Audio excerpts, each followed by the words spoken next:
Direct hall Rambo वाली हरकत कर मारा, उसके मुंह पे मुक्का और उसको पकड़ के जमीन पे फेंका। मैंने भी छलांग लगा दी, अल्लाह जन्नत नसीब करे। आपने झुकते मारी नीचे जा गई, आपने भी मारा? सच्ची मुझे पकड़ लिया ना। अच्छा।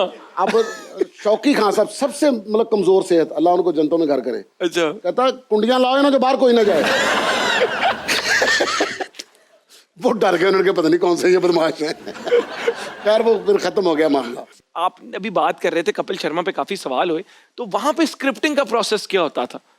वहाँ पर जो स्क्रिप्टिंग होती है, वहाँ पर राइटर जो होते हैं वो 8 से 10 होते हैं एक शो के। अच्छा, 8 से 10 अलग अलग चीजें लिख कर लेकर आते हैं। ठीक है। फिर उसको बना के फिर एक जो मेन राइटर है उनके अपना भरत साहब हैं वहाँ पर, जो सारे शो के कंटेंट को देखते हैं, फिर सारा अपना उसको बना के फिर एक स्क्रिप्ट कंप्लीट करके आगे लेकर जाते हैं। आपके लिए डिफरेंट था जब एकदम आप वहां गए, वर्किंग एनवायरनमेंट जो था और जो एक तरीकाकार था शो बनाने का या प्रेजेंट करने का, यहाँ से कितना डिफरेंट था? बहुत डिफरेंट। उनकी पैकिंग बहुत अच्छी है, हर चीज वो बना के लिख के स्क्रिप्टिंग करके प्लान के साथ प्लान के साथ उसको मुकम्मल फ्रीज करके फिर वो उसको करते हैं। तो हमारे जो थिएटर के ये जो मैंने आपको पहले बात बताई है कि बगैर स्क्रिप्ट तो भी मतलब हाथ च पिस्तौल भी नहीं थे, छुरी भी नहीं थे, लड़न निकल जाते हैं।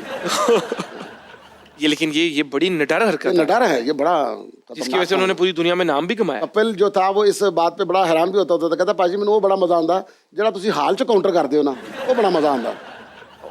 हाँ, फिर उसके बाद अपना कॉमेडी नाइट कपिल में भी फिर काउंटर जो होना शुरू हो गया था वो इसी की फॉर्म से निकला हुआ था।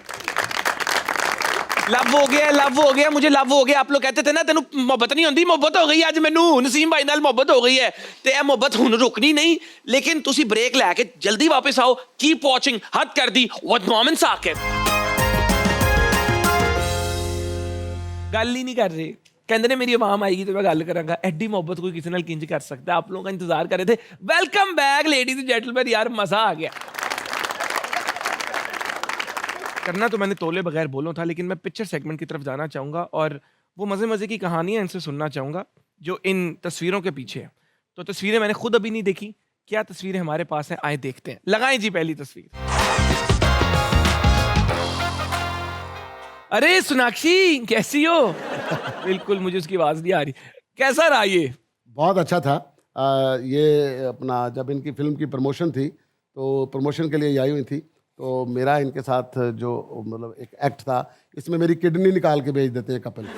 तो मुझे कहते हैं कि मैंने किडनी बेच दी बिजनेस करने के लिए, तो मैं कहता हूँ कपिल को कि यार तुमने बड़ा अच्छा काम किया, अपनी किडनी बेच दी, तो क्या एक किडनी से बंदा जिंदा रह सकता है? तो कपिल कहता हाँ हाँ कुछ नहीं होता तुम्हें। मेरा रिएक्ट कहता है कि मुझे कुछ नहीं होता, क्या मतलब? कहता मैंने तुम्हारी निकाल के बेची है। तो मैंने कहा मेरी कैसे निकाली, ना ऑपरेशन हुआ ना चीरा लगा। कहता तुम्हारे मुंह में हाथ डाल के निकाल के। तो उसके बाद फिर मेरा वो उसका रोने का एक्ट है, तो मुझे कहता रो नहीं तो मर नहीं जाएगा तू, जिंदगी को हंस के गुजार, खुशी से बताए सारी चीजें। मैं कहता हूँ मेरी किडनी निकाल ली, अब मैं किडनी से रहूंगा, मुझे दर्द हो रही। ये एक्ट था ये। तो ये सोनाक्षी उस वक्त वहीं थी? वही थी। कुछ कहा सोनाक्षी ने उसके बाद? सोनाक्षी ने मतलब बहुत इज्जत दी थी। नंबर मांगा? नहीं, नंबर नहीं मांगा।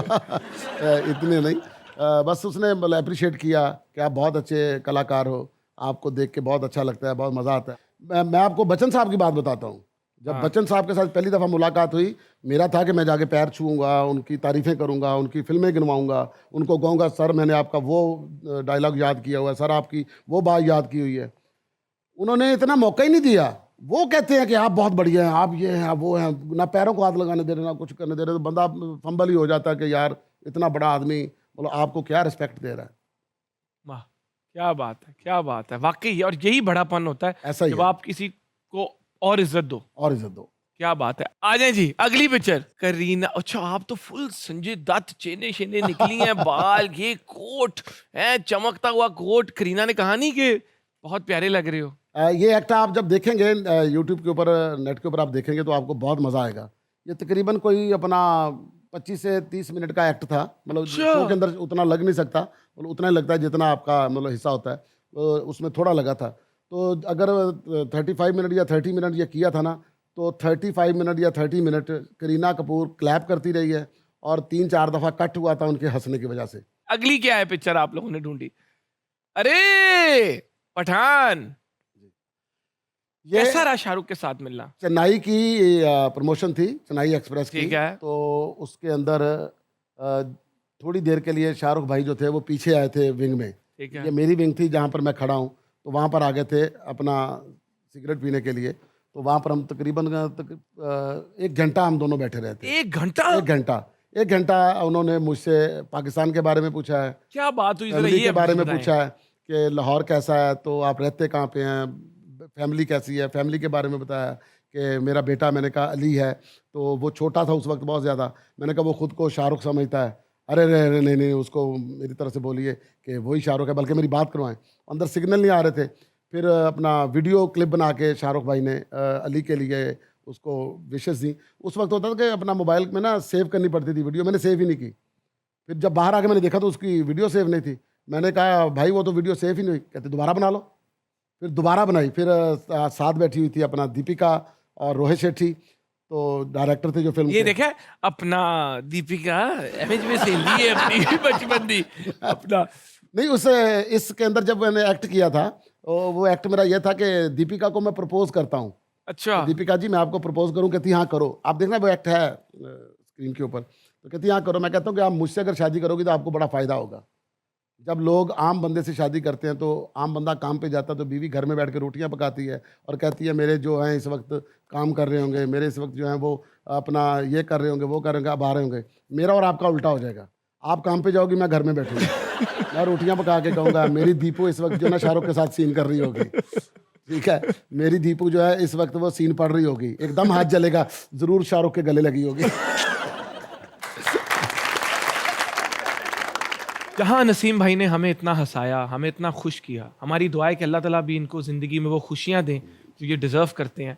और मैं हमेशा कहता हूँ हंसने खेलने के साथ हमें माशरे की उन तल्ख हकीकतों पर गौर करना है जिनको हमारे गौर की ज़रूरत है।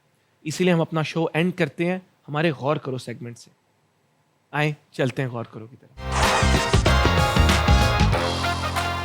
टेक्नोलॉजी में रेवोल्यूशन से आसानियों के साथ मुश्किलात भी बढ़ गई हैं और साइबर क्राइम इस वक्त पाकिस्तान में एक बड़ा मसला बन चुका है। इंटरनेट इस्तेमाल करने वाले आम सारिफ को इसकी समझ नहीं। पाकिस्तान में साइबर क्राइम में बहुत सी चीज़ें शामिल हैं। ऑनलाइन फ्रॉड, कॉल्स के जरिए आपका डेटा आपसे लेकर उसको यूज़ करना, जाली इन्वेस्टमेंट की स्कीम्स या जाली इनामी स्कीम्स वगैरह। और पाकिस्तानी टेलीकम्युनिकेशन अथॉरिटी के मुताबिक 2022 में पाकिस्तान को साइबर क्राइम्स की वजह से 30.8 बिलियन रुपीस का नुकसान हुआ। फाइनेंशियल लॉस के अलावा इंटरनेशनली भी पाकिस्तान का इमेज खराब होता है जब साइबर क्राइम की वजह से सरकारी मालूमात की सिक्योरिटी कॉम्प्रोमाइज होती है। FIA का cyber crime wing PECA prevention of electronic crime act इस पर काम कर रहा है और गवर्नमेंट ने national response centre for cyber crime भी कायम किया। लेकिन इसके बावजूद हम सब ने गौर करना है कि कहीं हम अपनी सीक्रेट इंफॉर्मेशन शेयर करके ऐसे जराइम में मददगार तो नहीं बन रहे। अपने आप को भी सेफ रखें और अपने इर्द गिर्द के लोगों को भी इसके बारे में अवेयरनेस दें कि आप किसी ऑनलाइन फ्रॉड का हिस्सा मत बन जाएं। मेरे अपने वालिद साहब के साथ हुआ था, तो मैं तो फ्रॉम पर्सनल एक्सपीरियंस बता रहा हूँ।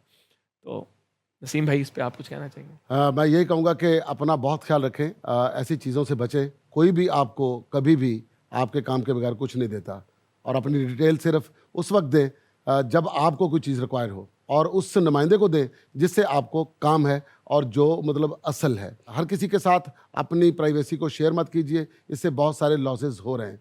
तो किसी भी इनामी स्कीम में जब आपको कोई कॉल आती है कि आपका 10 लाख का इनाम लग गया, आपकी गाड़ी निकल आई है, इस तरह कोई गाड़ी नहीं निकलती। आपको तभी गाड़ी मिलेगी जब आप मेहनत करेंगे। बेशक, बहुत बड़ी बात की आपने, और ये जिस तरह आपने इसको आर्टिकुलेट किया, जिस तरह आपने इसको बोला है, इसी तरह ही लोगों को समझ आएगी। तो इस बात पर गौर करें। मिलते हैं आपसे हद कर दी कि अगले शो में। Thank you.